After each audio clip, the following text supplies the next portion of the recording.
we unfortunately have just about a minute left of question time. All good things have to come to an end, so we can only accommodate one further question. Mr. Deedat, I have the impression that my question has been misunderstood. I didn't want to challenge you or to hurt you. I just wanted to ask you for some advice for a person who doesn't believe. I just wanted also to ask you for advice because I am not a believer. I would like, I would want to believe in Islam, but I just want some advice. Yes,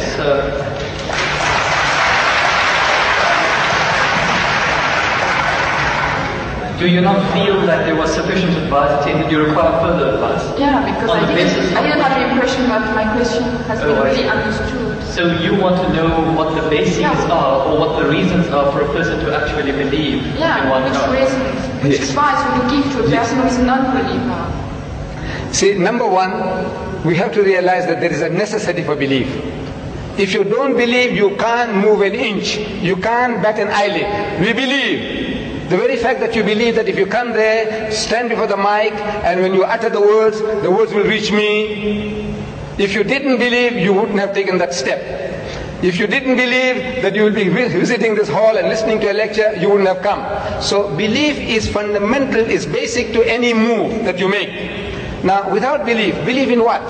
That there is a creator. Number one, that somebody made this machine. Man, woman, he made it. And that this machine is not given without instructions. Every machine carries with it instructions. Never mind how simple that mechanism is, you get instructions. Your washing machine, your hair dryer, your motor car, anything, everything, you need a book of instructions.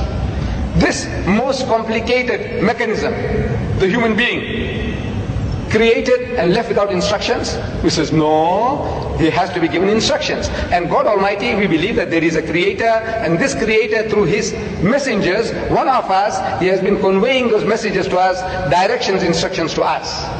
Whether those instructions remain in the pristine purity or not, that is something that is now debatable. But the instructions were given, and it is through those instructions alone can man find ethics, can man find morality. Without these instructions, there is no ethics and there is no morality. Man, being an animal by nature, he will behave like animals.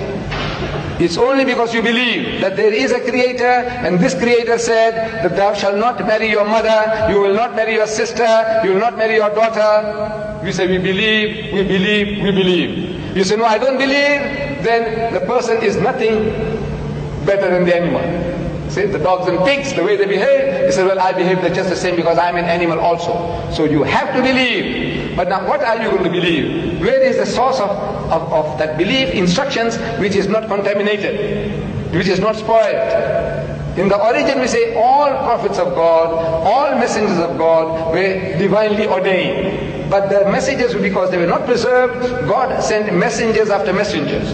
Messengers after messengers. This is his way to rectify his creation. And in that system of sending messengers to mankind, Muhammad was the last, the culminating point in that messengership. And he left with us this book. And if you read this book with an unprejudiced mind, if you haven't got one, I can present one to you if you haven't got it. This is an English translation of that book, the Quran, with an index. Anything that you want to know about God, open G, God, more than 140 different references.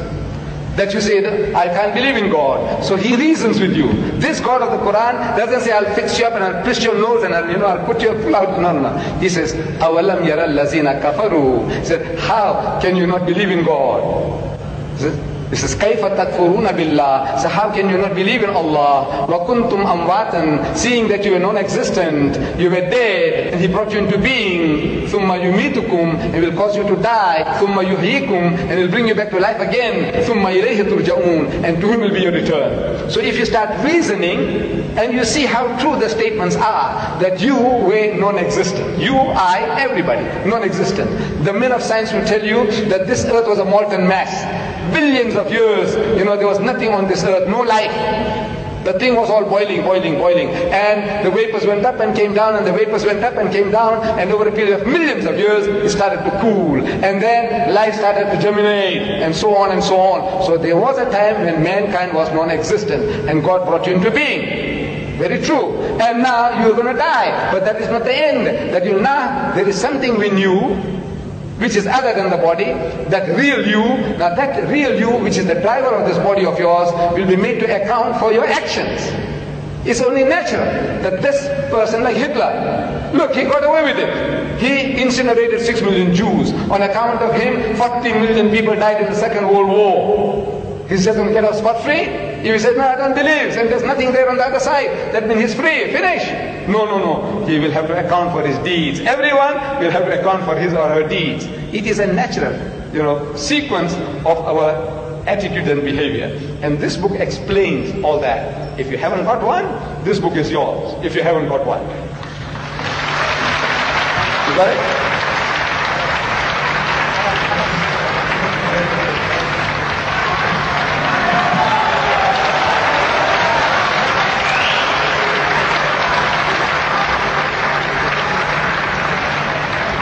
Ladies and gentlemen, unfortunately, all good things have to come to an end. Where at the end of our time span, we cannot accommodate any further questions.